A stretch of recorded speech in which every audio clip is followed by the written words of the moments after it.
বর্তমান সময়ের আরও একটি জটিল সমস্যা হচ্ছে হাড় জোড়া লেগে যাওয়া। এটার কারণ কি এবং এটা হলে আসলে মানুষের মধ্যে কি ধরনের অনুভূতি হয়? প্রথমে আপনাকে আমি বলবো যে রোগীদের মানে স্বাস্থ্য সচেতনতার অভাব। আমাদের শরীরে অনেক রোগী হবে, হ্যাঁ, অনেক ডিসঅর্ডার হবে, ব্যথা বেদনা হবে। আমরা প্রায় রোগী পাই যে রোগী যখন টোটালি পঙ্গুত্ব বরণ করে, মানে ডিজেবল রোগী, স্ট্রেচার করে আসে, হুইল চেয়ারে, অ্যাম্বুলেন্সে বা আরেকজনে কোলে করে নিয়ে আসে, বা দুই তিনজন একজন অ্যাডাল্ট পিপলকে আনা, সেটা বাচ্চার ক্ষেত্রে হতে পারে, স্ট্রেচারে আসে আমাদের কাছে। তখন আমরা দেখি যে তার জয়েন্টটা ফিক্সড হয়ে গিয়েছে, যেমন হাঁটু, মেরুদণ্ড, সে নড়তে চড়তে পারে না, ডানে বামে তাকাতে পারে না। আমরা যদি জিজ্ঞেস করি বা কেন এতদিন চিকিৎসা নেন না কেন, হ্যাঁ আমরা চিকিৎসা নিচ্ছি। কি চিকিৎসা নিচ্ছেন? ওষুধ খাচ্ছি।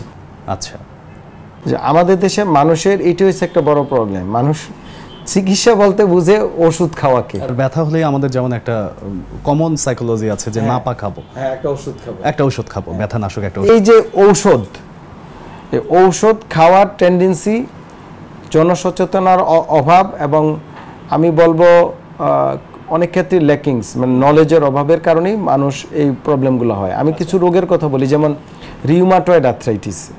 এই আর্থ্রাইটিসটার মহিলাদের বেশি হয়, সাধারণত ইয়াং মহিলাদের, উঠতি বয়সী, ধরেন স্কুল কলেজ শেষ, বিয়ের লাইফ হয়েছে, এই টাইমে হবে, অথবা আফটার মেরিড দেখা যায় যে এই রোগটা হয়, যে প্রতিটা জোড়ায় জোড়ায় ব্যথা। তো যেখানে প্রদাহ হয় সেখানে আস্তে আস্তে জোড়াগুলা প্রদাহ, ইনফ্লামেশনটা কমে গিয়ে ফিক্সড হয়ে যায়। তখন রুগী আমাদের কাছে আসে, হাত এরকম হয়ে গেছে, হাত বেঁকে গেছে, পা বেঁকে গেছে, হাঁটু ফুলে ডানে বামে চলে গেছে। এই রুগীর যে প্রপার রিহ্যাবিলিটেশন করা সম্ভবত এটা জানে না। অ্যানকালোজিং স্পন্ডিলাইটিস অ্যানাদার একটা ডিজিজ, সেটা হচ্ছে সাধারণত পুরুষদের বেশি হয়, তাও ইয়াং এজ শুরু হয়। আস্তে আস্তে একজন 25 বছরের ইয়াং রুগীকে মনে হবে যে 80 বছরের বুড়া, মানে জোড়াগুলো আস্তে আস্তে ফিক্সড হয়ে যায়। কিন্তু স্যার, এটার প্রারম্ভিক লক্ষণগুলো কি? এই যে আর্থ্রাইটিস ডিজিজগুলো আছে, যে কোনো ইনজুরি বলেন, প্রত্যেকটা জিনিসের ক্ষেত্রে প্রারম্ভিক লক্ষণ হচ্ছে ব্যথা, ব্যথা বেদনা, মুভমেন্টের সমস্যা। এবং এই ডিজিজগুলা আপনার যদি ঔষধ লাগতে পারে সেটা কোনো কথা নেই, ঔষধ নির্ভরতা কমিয়ে বা ঔষধের পাশাপাশি যে এক্সারসাইজ, বিভিন্ন ফিজিওথেরাপি, বিভিন্ন পুনর্বাসন চিকিৎসা আছে, এটা মানুষ জানে না, বা জানলেও করতে চায় না, বা অনেক সময় নলেজের অভাব বা সুযোগের অভাব, তখনই আস্তে আস্তে জোড়াগুলো আপনার যে লেগে যায়। যেমন অ্যানকালোজিং রোগী, আপনি যদি প্রপার চিকিৎসা করে, ওষুধের পাশাপাশি বিভিন্ন এক্সারসাইজ, ফিজিওথেরাপি, অ্যারোবিক, যেমন সুইমিং করা, সাঁতার কাটা, এগুলো করে, তাহলে রোগী ফিক্সড হবে না। আচ্ছা, তারপরে রিউমাটয়েড আর্থ্রাইটিসও সেম, ইভেন কি যেমন গাউটি আর্থ্রাইটিস, তার থেকে ইভেন কি টিবি, টিউবারকুলার আর্থ্রাইটিস, কিন্তু যদি যে জোড়া হয়, জোড়াটা ফিক্সড হয়ে যায়। রোগী যখন জোড়াটা ফিক্সড হয়ে মুভমেন্ট আর করতে পারে না, তখন আমাদের কাছে আসে, কেন আপনি আগে কেন পুনর্বাসন করলেন না?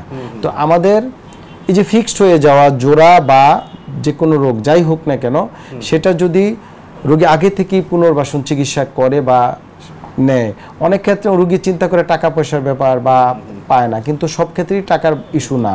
আমরা অনেক কিছু আছে, যেমন আমরা রোগীকে শিখিয়ে দিই ব্যায়াম করা, লাইফস্টাইল মেনটেন করা, এডুকেশনটা খুব ইম্পর্টেন্ট ফার্স্ট, দেন পাশাপাশি আপনাকে হয়তো কিছু চিকিৎসা আপনার লাগতে পারে। স্যার, এই সমস্যাটা কি বংশগতভাবে আসতে পারে?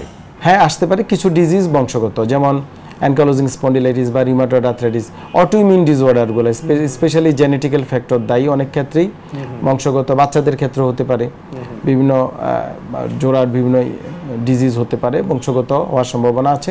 এবং পাশাপাশি অ্যাকোয়ার্ড, মানে তৈরি হয় বা নিজে তৈরি করে, বা যেমন ইনজুরি বা ইনফেকশন, ভাইরাল, ব্যাকটেরিয়াল, বিভিন্ন, ইভেন কি যে চিকুনগুনিয়া থেকেও কিন্তু এই জাতীয় ডিফর্মিটি বহু রোগী আমরা পেয়েছি। টিউবারকুলোসিস থেকেও হতে পারে, টিবি রোগ থেকে আস্তে জোড়াগুলা নষ্ট হয়ে যায়, হতে পারে। তাহলে আপনার বংশগত হতে পারে, আবার পরিবেশগত বা অ্যাকোয়ার্ডও হতে পারে, বা অভ্যাসগত কিছু বিষয় থেকেও আসতে পারে। স্যার, আমরা আপনার পুরো আলোচনা থেকে যেটা বুঝলাম যে এখানে আসলে ফিজিক্যাল এক্সারসাইজ বা ব্যায়াম করাটা খুবই গুরুত্বপূর্ণ। যদি ব্যায়াম করার পর্যায়ে না থাকে, আরেকটু ডেভেলপ হয়ে যায় সমস্যাটা, সেক্ষেত্রে আসলে চিকিৎসা কি? যদি মানে রোগী আরো খারাপ হয়ে যায়, সেক্ষেত্রে অবশ্যই আমরা যে পুনর্বাসন, যেমন আমরা ডিপিআরসি এটা নিয়ে কাজ করি, রিহ্যাবিলিটেশন, সেক্ষেত্রে রোগীকে হয়তো কিছুদিন হসপিটালাইজড বা সেন্টারে বা রিহ্যাব সেন্টারে রেখে চিকিৎসা করলে এতে ইমপ্রুভ হয়ে যাবে। থ্যাংক ইউ স্যার, বিষয়টা নিয়ে আমরা জানলাম, এবং দর্শকরাও যারা শুনছে তারা নিশ্চয়ই সচেতন হবে এবং নিশ্চয়ই তারা আসলে এই সমস্যাটা থেকে বের হয়ে আসতে পারবে। ধন্যবাদ। আপনাকে অনেক ধন্যবাদ, নাগরিক টেলিভিশনকে অসংখ্য ধন্যবাদ।